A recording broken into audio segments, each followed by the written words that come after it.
The mop made a wet sound against the marble floor. Yuna pushed it forward, then pulled it back, watching the dirty water spread across the expensive tiles. Around her, hunters walked past without looking down. Their boots left muddy prints on the floor she had just cleaned. She said nothing. She never did. 3 years ago, Yuna had stood in this same building with hope in her heart. She had awakened like thousands of others, feeling the strange energy pulse through her body after the sky cracked open above Neosol. Everyone who awakened got powers. Some could control fire. Others became strong enough to lift cars. A few lucky ones could move faster than the eye could see. Yuna got nothing. The testing machine had beeped red. 0 combat ability. No element control. Her mana output was so low that the technician thought the machine was broken. He tested her 3 times. Each time, the result was the same. Frank. The lowest possible grade. A failure. Some people just aren't meant to be hunters, the technician had said with fake sympathy. Maybe you can find work in the administrative department. She found work, but not in administration. The only job available was cleaning. So for 3 years, Yuna had mopped floors, scrubbed toilets, and emptied trash cans in the Hunter Association headquarters. She watched real hunters come and go. She cleaned up their messes after victory celebrations. She pretended not to hear their jokes about the failed awakener who couldn't even light a candle with her powers. Today was like any other day. Yuna pushed her cleaning cart toward the elevator, heading for the underground levels. The detention facility needed cleaning, and nobody else wanted to do it. The monsters down there made most people nervous, even behind thick glass walls. The elevator doors opened with a soft chime. Yuna stepped out into the cold corridor. Blue lights lined the ceiling, casting everything in a harsh glow.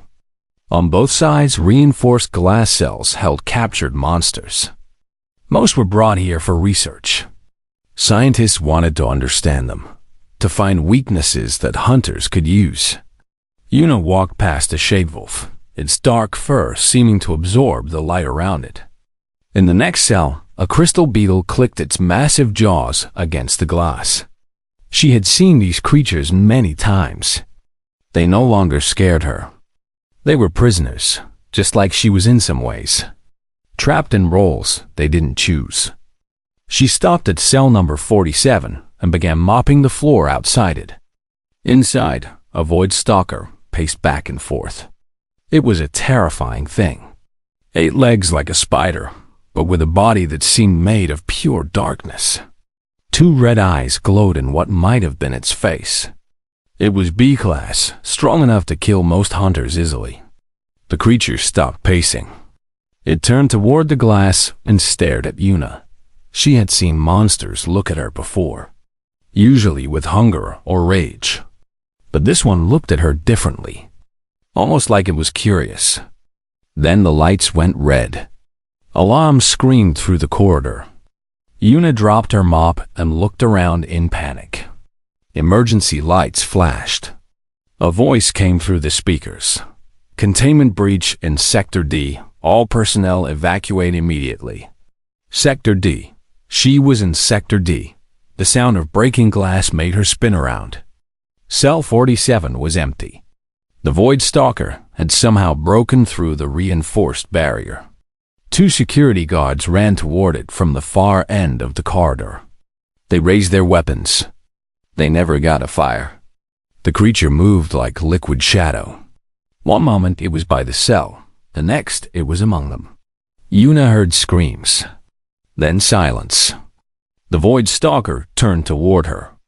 Blood dripped from its dark limbs. Those red eyes focused on her with terrible intensity. It began to move, 8 legs carrying it forward with horrible speed. Yuna couldn't run. Her legs wouldn't move. Fear had frozen her completely. She could only watch as death came closer. 10 meters. 5 meters. 2 meters. The creature lunged. And then something happened that Yuna would never be able to fully explain. A feeling exploded from somewhere deep inside her. Not mana, not combat power, but something else entirely. Something ancient and vast and completely unknown. It burst from her mind like a wave, crashing into the Void Stalker in midair. The creature stopped. It hung there for a moment, frozen, then dropped to the ground in front of her. Its red eyes went wide. Then, slowly, impossibly, it lowered its head until it touched the floor at her feet. Yuna heard something in her mind.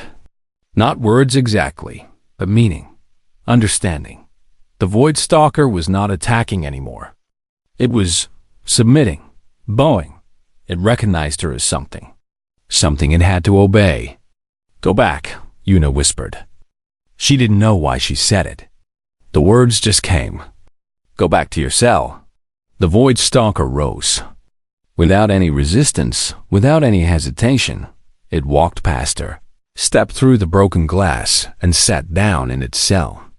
It looked at her one more time, those red eyes now showing something almost like devotion. Then it became still. Yuna's legs gave out. She fell to her knees, shaking violently. What had just happened? What had she done? The sound of running boots filled the corridor. A team of hunters burst through the security door, weapons ready. They saw the dead guards. They saw the broken cell. They saw Yuna on the floor. What happened here? The team leader demanded. Yuna looked up at him. Her mouth opened, but no words came out. "The creature," another hunter said, checking a tablet. "It's back in its cell. Readings are normal. It's not even aggressive." "That's impossible. These things don't just go back to their cells. I don't know what to tell you. The footage is corrupted. The breach fried the cameras." The team leader looked down at Yuna. She was just a cleaning woman. The failed awakener. What could she possibly know about monster behavior? "Get her out of here," he said. "She's in shock.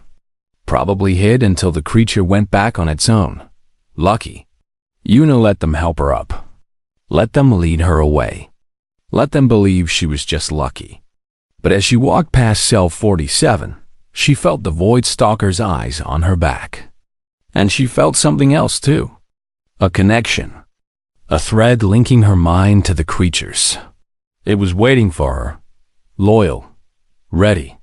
Yuna said nothing to anyone. She went home, locked her door, and sat in the darkness for hours. She was not a failed hunter. She had never been a failed hunter. She was something else entirely. And she had no idea what that meant. 2 weeks passed after the incident. Yuna returned to work like nothing had happened. She mopped floors. She cleaned windows. She emptied trash cans. But every night, when the building grew quiet, she went back to the underground levels. She needed to understand what she had become. The first night, she stood outside cell 47 for an hour before finding the courage to reach out. The Void Stalker was inside, sitting perfectly still.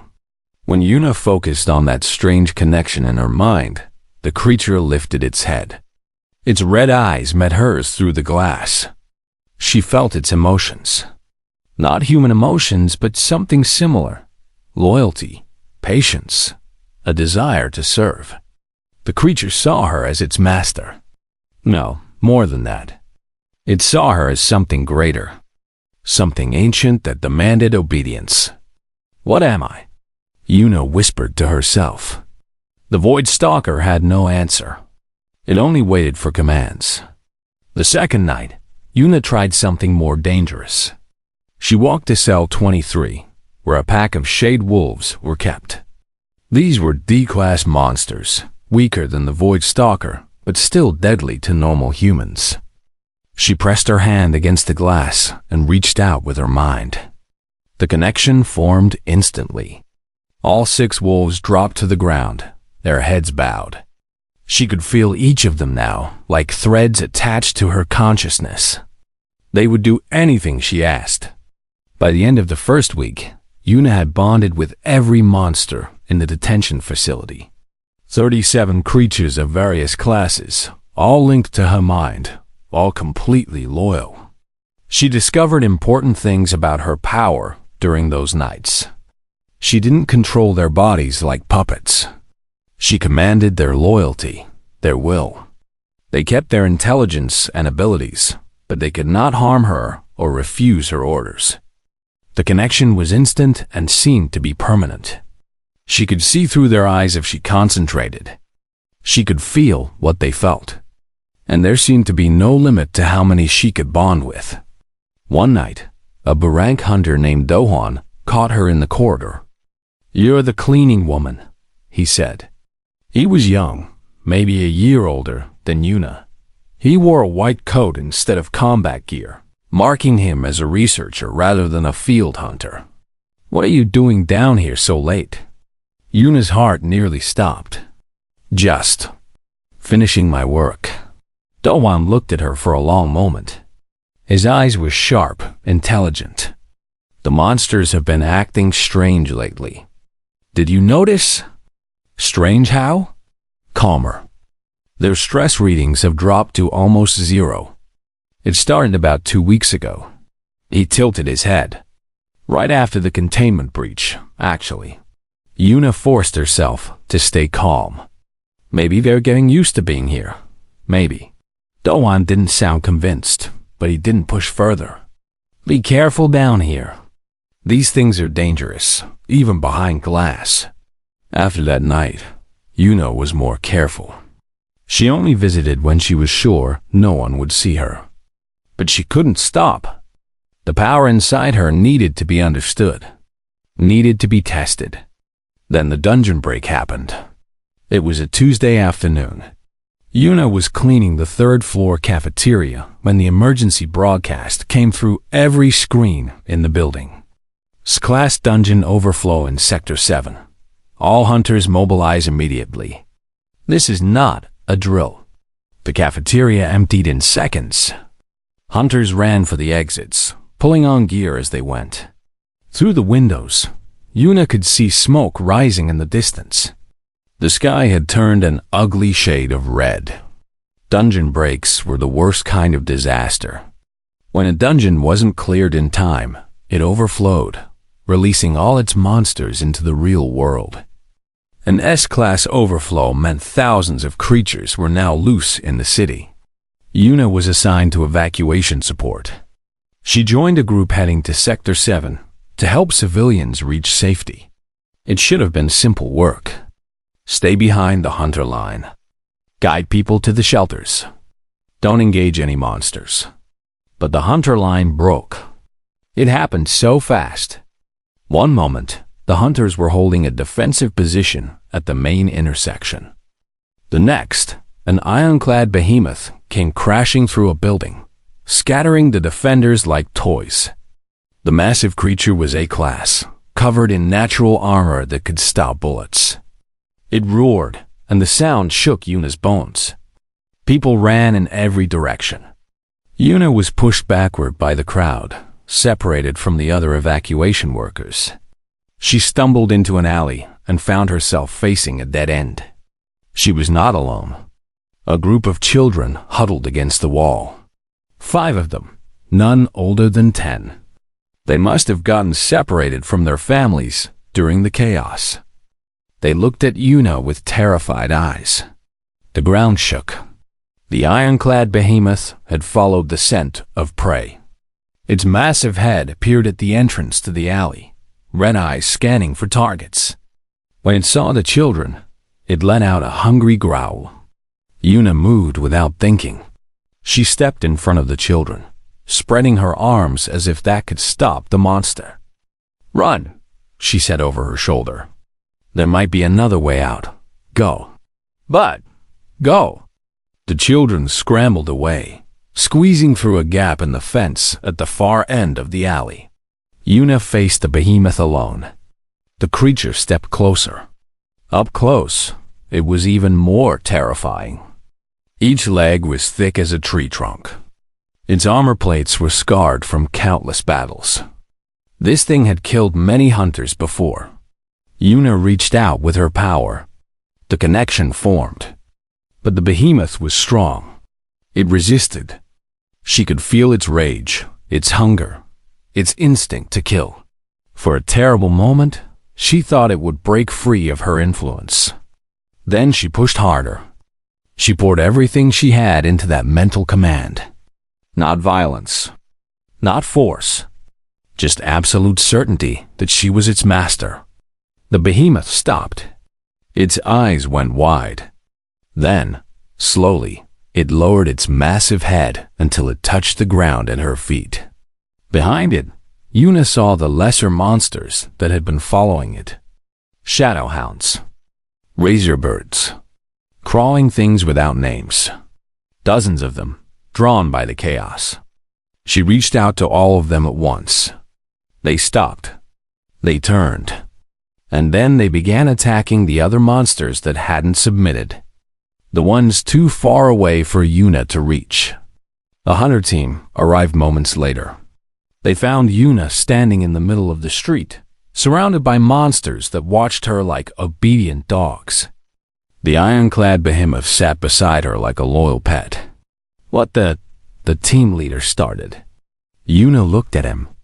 She was exhausted, barely able to stand. But she managed a weak smile. "I think," she said, "I might not be fair rank after all." Then she collapsed. When she woke up in the hospital, Dohwan was sitting beside her bed. On the television, news channels were playing the same footage over and over. A young woman in a janitor's uniform, commanding monsters with a wave of her hand. The world now knew about Yuna, and nothing would ever be the same. The hospital room was never empty. Doctors came to examine her. Scientists came to ask questions. Government officials came to make demands. Yuna answered when she could, stayed silent when she couldn't, and wished desperately that everyone would just leave her alone. But the world does not leave miracles alone. The Hunter Association held an emergency meeting. For 3 days, the most powerful people in the country argued about what to do with her. Some wanted her classified as a weapon. Others wanted her locked away for study. A few extreme voices called her a monster herself, something that should be destroyed before she became a threat. In the end, it was President Yoonji who made the decision. She was an old woman, well past 70, one of the first hunters to awaken when the rifts opened 30 years ago. Her combat abilities had faded with age, but her authority remained absolute. "Bring her to me," Yoonji ordered.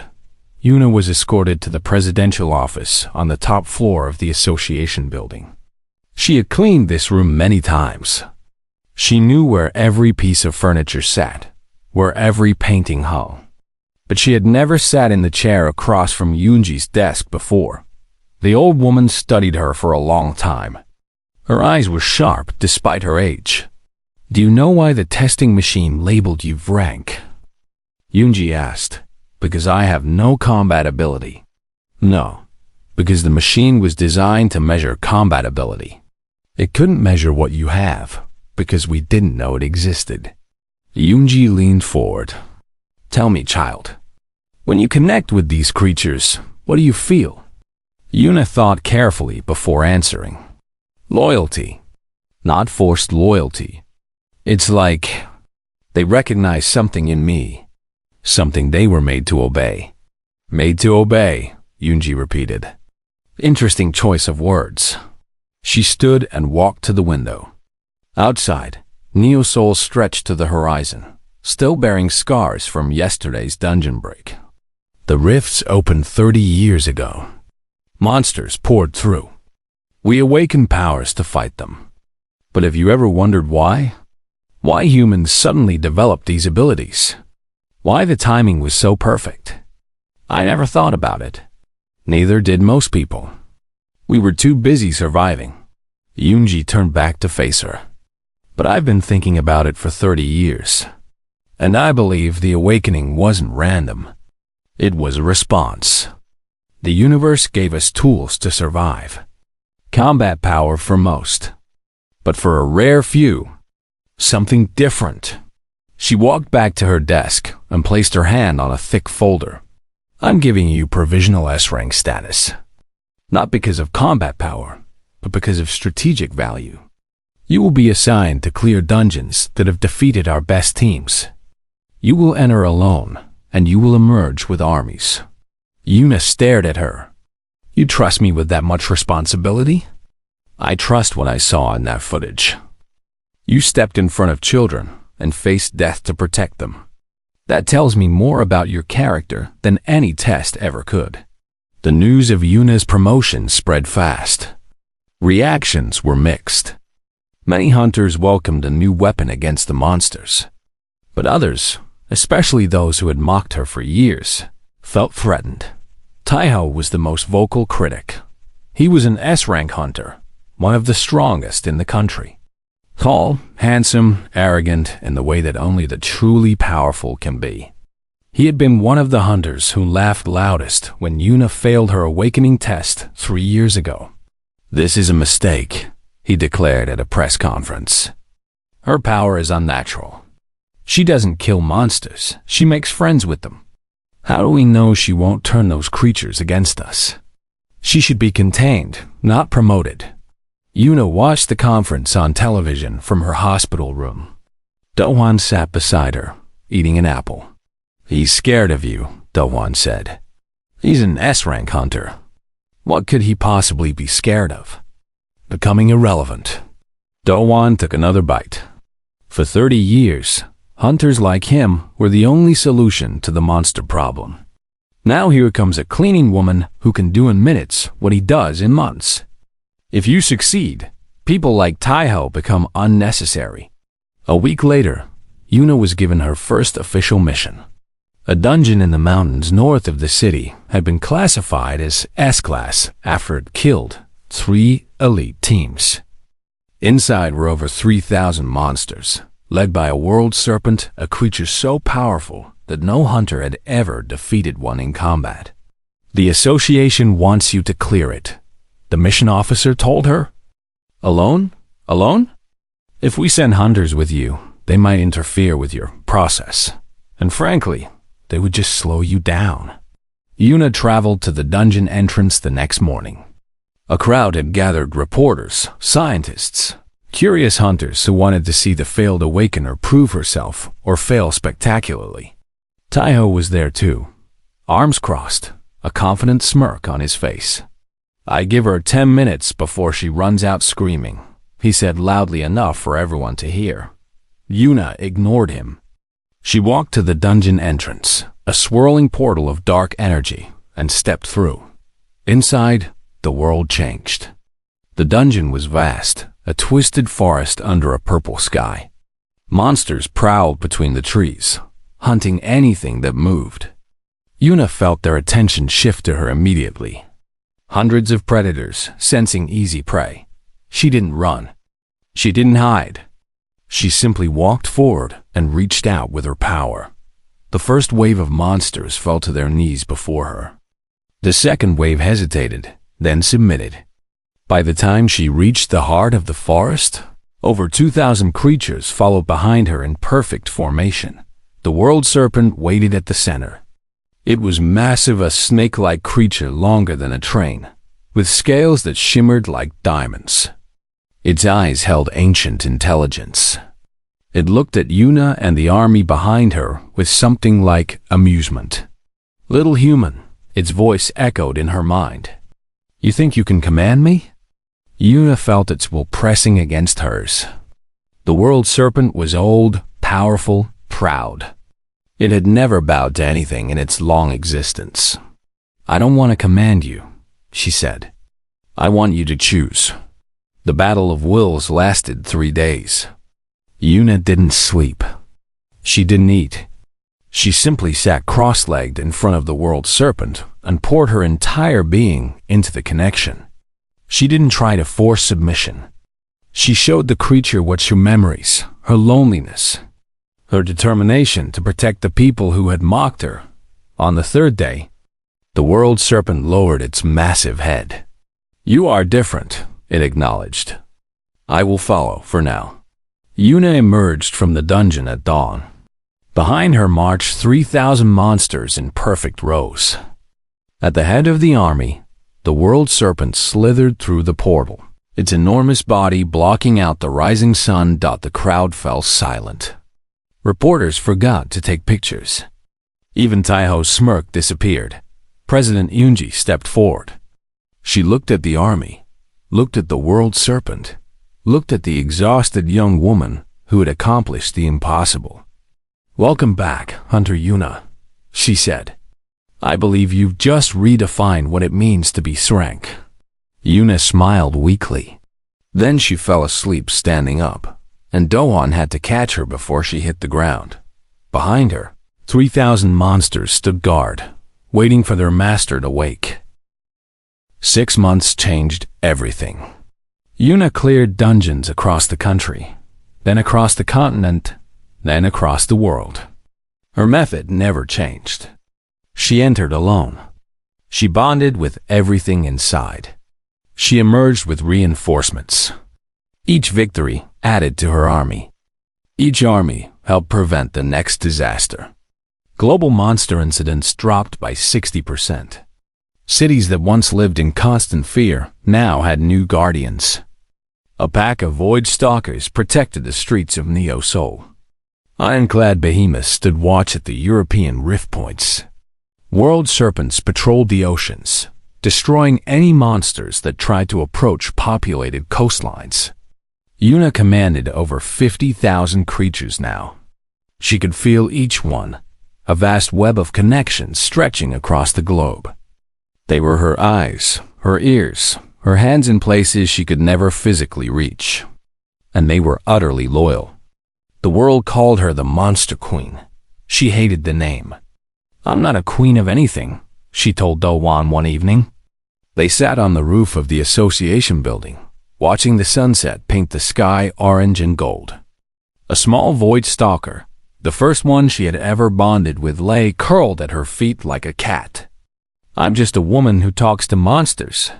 You command an army larger than most nations, Dohwan pointed out.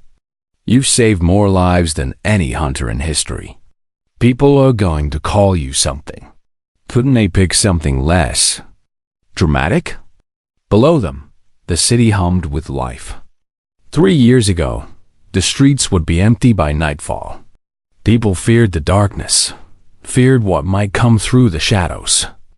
Now children played in the parks until their parents called them home.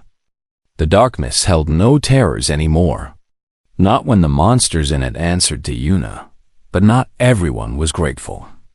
Taiho had gathered supporters. Other S-rank hunters who felt threatened by Yuna's rise. Politicians who worried about one person holding so much power. Religious leaders who called her power unnatural, demonic, a curse disguised as a blessing. What happens when she dies? Taiho demanded at a global summit. His voice echoed through the hall, reaching millions through live broadcast. Our monsters aren't tamed. They're bound to her specifically. The moment she stops breathing, we'll have 50,000 loose creatures with no master. It will be the end of human civilization. The audience murmured with concern. Even those who supported Yuna had to admit he had a point. And that's assuming she stays on our side, Taiho continued. She was a failed hunter for 3 years. 3 years of being mocked, ignored, treated like dirt. Do you really think she doesn't hold any resentment? Any anger? What happens when she decides humans are the real monsters? Yuna watched the speech from her apartment. The void stalker she had named it Shadow pressed against her leg, sensing her distress. He's not entirely wrong, she said quietly. I do hold resentment. Sometimes I remember how they laughed at me, and I get angry. Shadow made a questioning sound. But being angry doesn't mean I'd hurt innocent people. She scratched behind Shadow's ears. I became strong so I could protect them, not punish them for the actions of a few. The assassination attempt came 3 weeks later. Yuna was in her home, a small apartment she had refused to give up despite offers of mansions and palaces. She liked the simplicity. She liked being close to the ground, close to normal life. Most of her strongest bonded creatures stayed with her, not for protection, but for companionship. They were the ones who understood her best. The attackers came at midnight. 12 S-rank hunters from 7 different countries. They had trained together for months, studying Yuna's patterns, finding the perfect moment to strike. They believed her monsters were stationed at rift points around the world. They were wrong. The first attacker came through the window. Shadow killed him before his feet touched the floor. The second and third came through the door. 2 world serpents burst through the walls, their massive bodies crushing the invaders against the concrete. Within minutes, it was over. 11 hunters captured alive, wrapped in coils of serpent muscle or pinned beneath monster claws.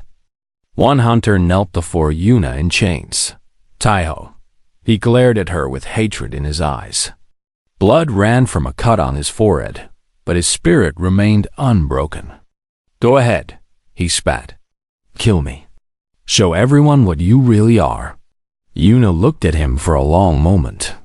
She remembered every insult he had thrown at her, every mocking laugh, every cruel joke at her expense. The anger rose in her chest, hot and familiar. Shadow growled, ready to strike at her command. "Let them go," Yuna said. Shadow's growl cut off. The world serpents loosened their coils. The captured hunters fell to the ground, confused and afraid. Taiho stared at her in disbelief. "What? You came to kill me. You had 12 S-rank hunters, the element of surprise and months of planning." Yuna crouched down to meet his eyes. "And you still failed. Not because my monsters protected me, but because you never understood what I actually am. And what's that? Someone who's tired of fighting humans." She stood and turned away. "I'm not your enemy, Taiho. I never was. The rifts are. The dungeons are. I'm just someone who found a different way to fight. You can keep hating me if you want. You can keep trying to kill me. But I won't kill you. Not today. Not ever." The hunters were released. No charges were filed. Yuna didn't even report the attack to the association. The news spread anyway. The Monster Queen had shown mercy to her would-be assassins. Some called her weak. Others called her foolish. But many, especially common people who had no power in this world of hunters and monsters, called her something else. They called her kind. Taiho never apologized. He never thanked her for sparing his life. But he stopped making speeches against her. He stopped gathering opposition. When reporters asked why, he just shook his head and walked away. Some wounds take time to heal.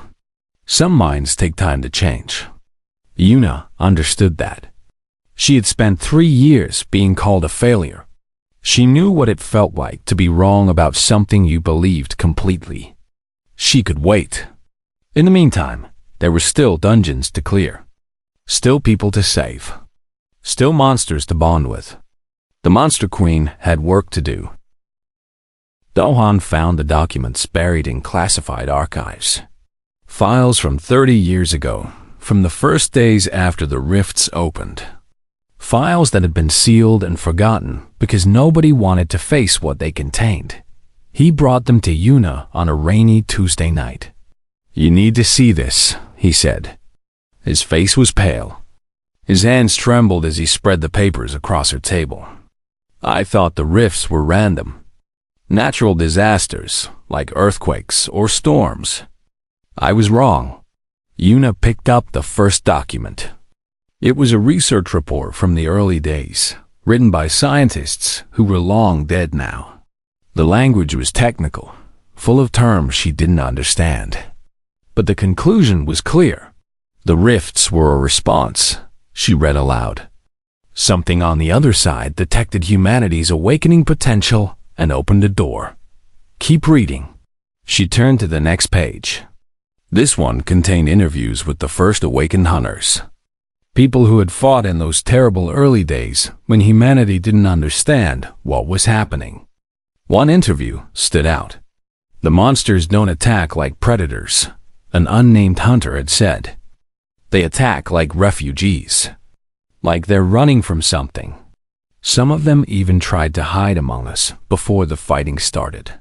Yuna felt cold spread through her chest. "The monsters aren't invaders?" "They're running," the one said. "Something chased them through the rifts. Something so terrible that creatures like world serpents and void stalkers would rather face human armies than go back." Before Yuna could respond, every bonded monster in the city suddenly screamed in her mind. 50,000 voices crying out in pure terror. She gasped and grabbed the table for support.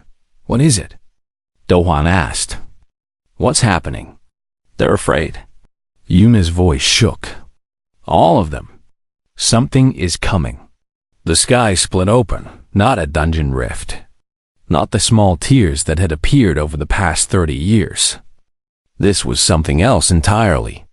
The clouds peeled back like skin being torn from muscle, revealing a wound in reality that stretched from horizon to horizon. Through the wound came something massive. Something that made world serpents look like worms. It descended slowly, a shape that human eyes could barely comprehend. Thousands of limbs. Millions of eyes. A presence that pressed down on the minds of every living thing on Earth. "The cattle are not yours." Its voice thundered directly into every human brain. "Return them." The world held its breath. Yuna understood now. The monsters she had bonded with, the creatures she had come to love, they were slaves. Escaped slaves. They had fled through the rifts to escape this thing, and now their master had come to collect them. Around the globe, her bonded creatures trembled. The ancient fear buried in their blood recognized this entity. The sovereign. The one who had ruled them for thousands of years in their home dimension. The one they had sacrificed everything to escape. Hunters mobilized everywhere. Every rank, every awakened human who could fight. They gathered at military bases, at rift points, at capital cities. They prepared for the greatest battle in human history. It wasn't enough. Everyone knew it wasn't enough. The sovereign descended toward Neosol. Toward Yuna. She stood on the roof of the association building, surrounded by her closest bonded monsters. Shadow pressed against her leg. The world serpents coiled nearby, their massive bodies shaking with fear. Even the ancient dragon she had bonded with last month, creature that had never feared anything, whimpered like a frightened puppy. "You." The sovereign's attention focused on her. "You are the one who stole my property. Give them back, and I will grant you a quick death." Yuna looked up at the impossible creature. She felt its power pressing against her mind, trying to crush her will. It was ancient beyond comprehension. It had conquered 10,000 worlds. It had enslaved species that existed before the stars were born. "No," she said. "What?" "They're not your property." Her voice grew stronger. "Not anymore. They're mine. And Earth is their home now." The sovereign laughed. The sound shattered windows across the city. One human female. "You think you can stand against me? I have crushed civilizations older than your species. I have broken gods. You are nothing." It reached out with its power. Not physical force, but something deeper. The same kind of connection Yuna used, but twisted and cruel. The sovereign didn't bond with monsters. It enslaved them. It crushed their minds until only obedience remained.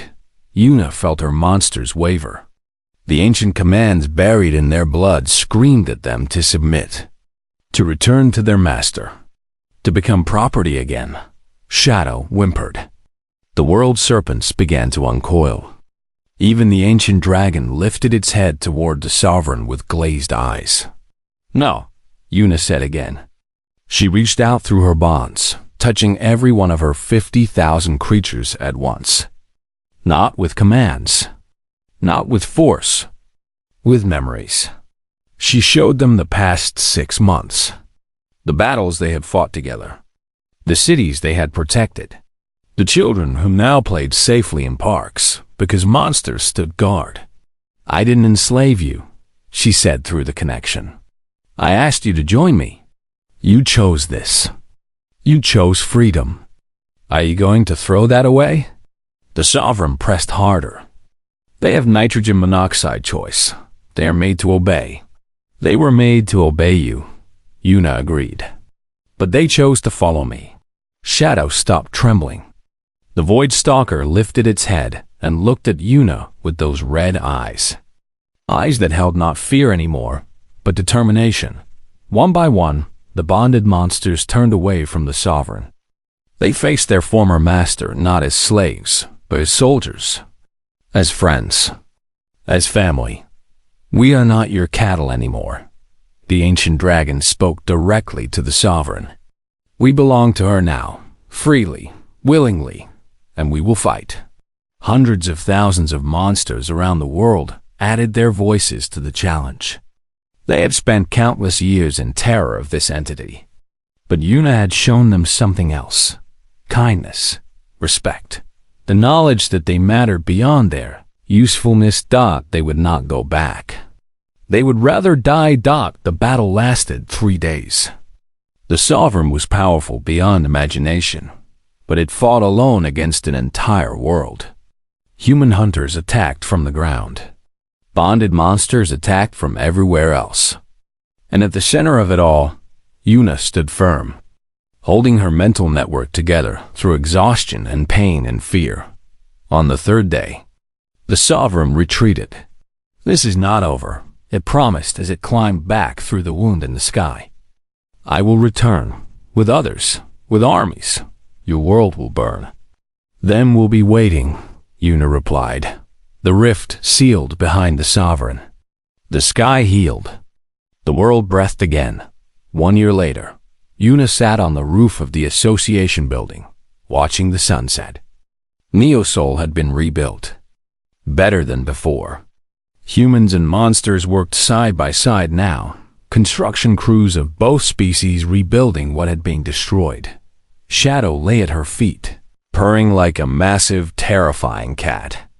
The Void Stalker had grown since she first bonded with it in that underground corridor. Or maybe it just seemed bigger because it was happy now. Doan found her there, as he often did. "They're calling you the mother of monsters now," he said. "I know. I hate it. What would you prefer?" Yuna thought for a moment. She remembered the cleaning woman who had mopped floors and emptied trash cans. The failure who couldn't light a candle with her powers. The young woman who had stood in front of children and faced death because it was the right thing to do. "Hunter," she said finally. "Just Hunter Yuna.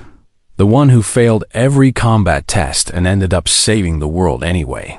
Doan smiled. "The Sovereign will come back someday. I know. Are you ready?" Yuna looked out at the city she had protected, at the monsters patrolling the streets below, living in peace with humans for the first time in 30 years. At the world that had called her a failure and now called her a savior. "We'll never be completely ready," she said. "But we'll fight anyway. Together. All of us. Humans and monsters and anyone else who wants to join."